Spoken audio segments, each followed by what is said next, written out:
اعوذ باللہ من الشیطان الرجیم بسم اللہ الرحمن الرحیم یا ایہا الذین آمنوا لیبلونکم اللہ بشیء من الصید تنالہ ایدیکم ورماحکم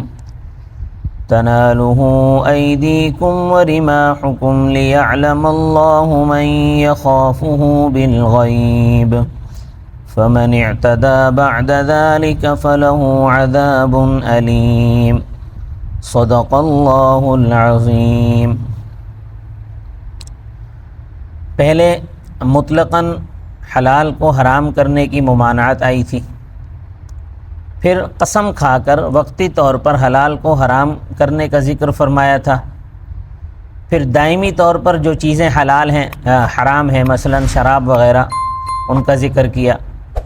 اب اس حرام کا ذکر ہے جو خاص حالت میں حرام ہے، اور وہ خاص حالت ہے احرام کی حالت۔ تو احرام کی حالت میں خشکی کے شکار کی ممانعت ہے۔ یہ ممانعت بندوں کے امتحان کے لیے ہے، دیکھنا یہ ہے کہ کون مومن حکم مانتا ہے اور کون خلاف ورزی کرتا ہے۔ محرم کے لیے، یعنی جس نے احرام باندھا ہوا ہو حج کا یا عمرے کا، اس کے لیے خشکی کا شکار کرنا جائز نہیں ہے، نہ حرم شریف میں اور نہ حل میں۔ اور جو غیر محرم ہے اس کے لیے حرم میں شکار کرنا جائز نہیں ہے، البتہ حل میں جو ہے وہ شکار کر سکتا ہے۔ سمندر کا شکار محرم کے لیے بھی جائز ہے اور غیر محرم کے لیے بھی جائز ہے۔ محرم نے کوئی شکار کیا، شکار مارا، یا کوئی جنگلی جانور اس نے ذبح کیا تو وہ مردار ہے، اس کو کوئی نہیں کھا سکتا، چاہے اس پر اللہ کا نام لے کر ذبح کیا گیا ہو۔ البتہ اس کی جزا واجب ہے۔ وہ جزا کیا ہے وہ اگلی آیت میں آئے گا انشاءاللہ۔ یہ آیت کریمہ حدیبیہ کے سال نازل ہوئی۔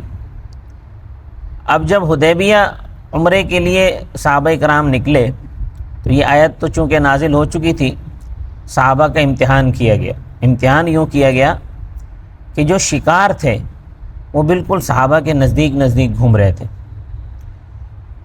اتنے نزدیک تھے کہ ان کو ہاتھ سے بھی پکڑا جا سکتا تھا، ان کو نیزے سے بھی پکڑا جا سکتا تھا، لیکن چونکہ صحابہ کا امتحان تھا تو امتحان کیا گیا اور صحابہ امتحان میں کامیاب ہوئے۔ اس آیت کے نازل ہونے کے بعد کسی بھی صحابی نے شکار کی طرف ہاتھ تک نہیں بڑھایا، بلکہ شکار تک دیکھا بھی نہیں۔ اس کے برخلاف بنی اسرائیل کے مچھیروں کا جب امتحان ہوا، یہود کے بارے میں، یہود کے لیے بار کے دن یعنی ہفتے کے دن کاروبار ممنوع تھا، اور مچھلیاں ہفتے کے دن ہی سمندر کے کنارے پر اتنی زیادہ آ جاتی تھیں کہ ان کو ہاتھ سے بھی پکڑا جا سکتا تھا، اوپر تیر رہی ہوتی تھی کہ ان کو ہاتھ سے پکڑا جا سکتا تھا۔ البتہ دوسرے دنوں میں مچھلیاں غائب ہو جاتی تھیں، تو یہود نے مچھلیاں پکڑنے کے لیے ایک ہیلا کیا۔ ہیلا یہ کیا کہ سمندر کے پاس انہوں نے حوض بنا دیے۔ جب جوار بھاٹا آتا تو پانی کے ساتھ ہی مچھلیاں بھی اس حوض کے اندر آ جاتی تھیں، اور جب پانی اتر جاتا تو مچھلیاں حوض میں رہ جاتی تھیں، تو اتوار کے دن وہ ان کو پکڑ لیتے تھے۔ ان ہیلا گروں کو اللہ تبارک و تعالی نے سور اور بندر بنا دیا، چونکہ یہ امتحان میں ناکام ہوئے اور صحابہ کامیاب ہوئے۔ صحابہ نے احرام کی حالت میں شکار کی طرف مڑ کر بھی نہیں دیکھا۔ یہاں اللہ تبارک و تعالی نے فرمایا لیعلم اللہ، تاکہ اللہ تعالیٰ جانے۔ اس سے حدود سے علم کا شبہ ہوتا ہے۔ اس کا جواب یہ ہے کہ اللہ تعالیٰ کی تمام صفت علم، اللہ تعالیٰ کی تمام صفات کی طرح صفت علم بھی بندوں کی صفات کے الفاظ سے ہی استعمال کی جاتی ہیں۔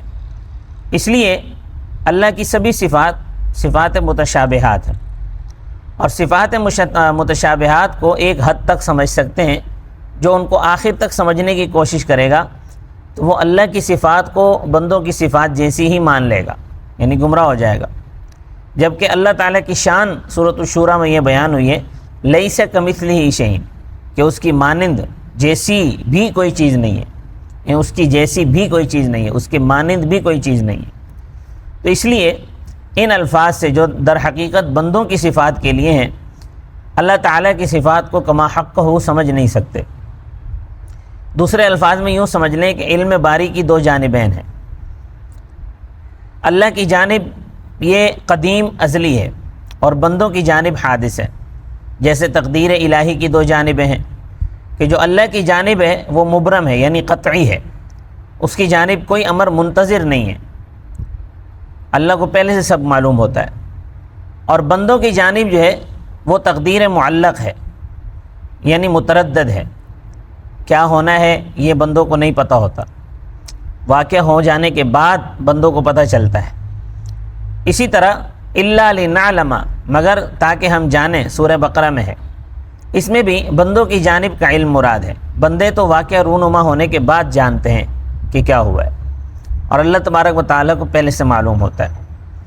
اب آیت کریمہ سنیں، یا ایھا الذین آمنوا، اے وہ لوگوں جو ایمان لائے ہو، لیبلونکم اللہ، ضرور آزمائیں گے تمہیں اللہ تعالیٰ، بشیء، کچھ چیز کے ذریعے، من الصید، شکار سے، تنالہ ایدیکم، پہنچیں گے اس تک تمہارے ہاتھ، ورماحکم، اور تمہارے نیزے، لیعلم، تاکہ جان لیں اللہ تعالیٰ، لیعلم اللہ، تاکہ اللہ تعالیٰ جان لیں، من یخافہ بالغیب، کہ کون اللہ سے بغیر دیکھے ڈرتا ہے۔ فمن اعتدی بعد ذالک، پس جو شخص حد سے بڑھے اس حکم کے بعد، فلہ عذاب علیم، تو اس کے لیے دردناک سزا ہے۔ اللہ تبارک و تعالی ہمیں بھی اپنے احکامات پر، اور چونکہ اللہ کو ہم نے دیکھا نہیں ہے تو بن دیکھے ہی اللہ پاک ہمارے دلوں میں اپنا خوف پیدا فرمائے، اسی کا نام تقوی ہے، اور تقوی اللہ پاک ہر مسلمان کو عطا فرمائے۔ ہمیں بھی اللہ پاک تقوی نصیب فرمائے، کیونکہ تقوی سے عبادات کے اندر حسن پیدا ہوتا ہے۔ تو جب تقوی پیدا ہوگا تو عبادتیں اچھی ہو جائیں گی، گناہوں سے بچنا آسان ہو جائے گا۔ تو اللہ پاک ہم سب کے دلوں میں بھی اپنا ڈر اور خوف پیدا فرمائے۔ صدق اللہ العظیم۔